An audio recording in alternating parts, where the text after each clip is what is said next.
I think most people that want children, have children, kind of do a mental walkthrough of how they think it's supposed to go. And then if the path of raising your child isn't following that mental walkthrough, you have the challenges of adapting your anticipated way of doing things to reality.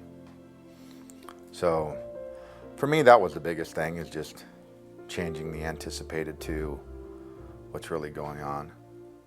It affects every aspect of every day, really, because the communication isn't there.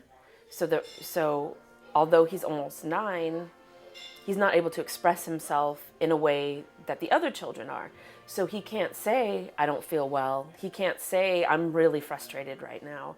So a lot of it comes out in those nonverbal communication ways, like screaming, banging things. And you can't help soothe a child when they can't articulate what the problem is. Whenever you have a special needs child, you're always fighting the fact that the majority of your focus is on that child, and especially if you have a multi-child family. I mean, we have 3 children, so we always have to be aware of when we are focusing only on Mason and we're not giving the necessary focus to our other children. That's something that's always in the back of your mind. I remember this one time we had gone to the park after school, and I had come from work when I picked the kids up, and so the twins were on the swings and on the slides, and I think Mason was ready to leave.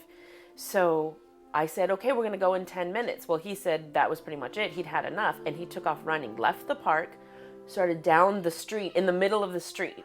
So I've got these twins, so do I leave them in the park to be kidnapped, or do I follow my kid who's running down the middle of the street in my heels and my...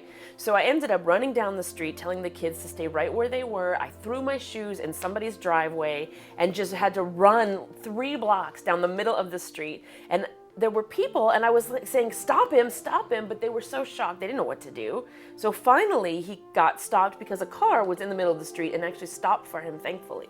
But this is the kind of thing, people taking their kids to the park is pretty normal. It's something that for us, it's like, I can't do it alone. I've got to take my husband with me, or another girlfriend, or somebody's got to come, because I can't be in 3 places at once.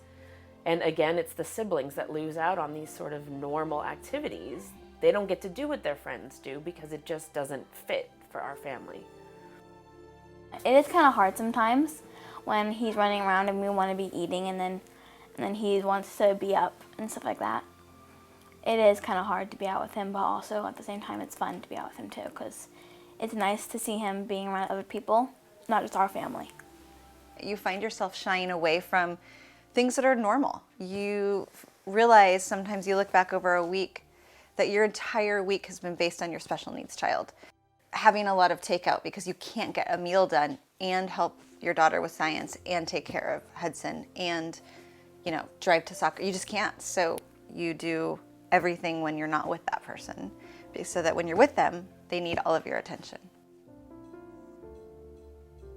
When we moved here, we didn't have a lot of friends or family in town, so it was great to find a support like We Care, because they do things that involve the whole family. They get that it's the whole family has autism or whatever the special need is. It's not just the child.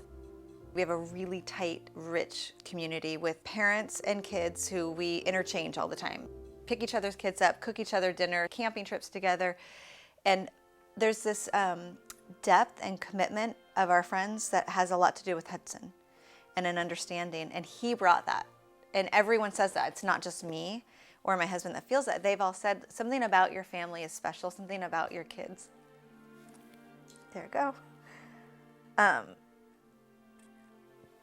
There's this thing that Maddie and Hayden have that they wouldn't have without Hudson, which is altitude. They've got a perspective that other kids don't have. And they never ever let on that they're embarrassed or ashamed, and they're protective, and they just love him pretty deeply, and so their friends do. And so their friends, you know, make Hudson feel like he's a celebrity, and the parents do, and the parents understand that's hard for us. So when I get this glazed over look and I can't take anymore, there's just someone who swoops in, and they just do. We all do it for each other. It's like having sort of the rainbow after the storm. It's really, really hard, and then you get these moments where it's so clear and so sweet. The weight of that is heavier and richer than that of your typical kids because you've worked so hard for it. You know, you want them to say your name or their own name. You know, Hudson says his own name now, and that means more than my 2-year-old or 18-month-old saying his own name, because he's had to work so hard. And not only does he know it's his name, he knows how to recognize it, and he knows that people call him by his name, and that when he says it, we all get excited. And that just means a lot. It's like kind of Christmas when that happens.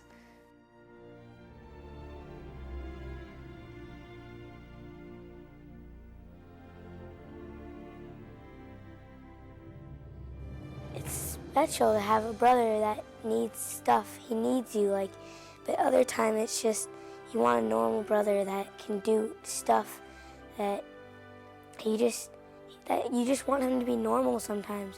But other times you love that he's special because he needs you to be there for him every step of the way.